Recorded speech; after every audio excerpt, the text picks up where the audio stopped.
We don't know what those conversations were like, but what are those conversations typically like in a general sense as a prosecutor when you have someone who might be a friend of David, might be a friend of someone who's now going to face some pretty serious charges, about getting that person in line with what you want as a prosecutor?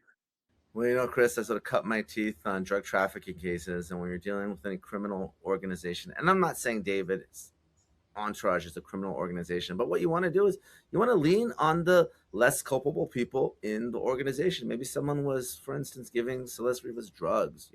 Maybe someone wasn't involved in the murder, but they had access to the Tesla. It seems like a lot of people did. What you want to do is lean on them and make sure they flip against the most culpable person in the organization. It's really prosecution 101.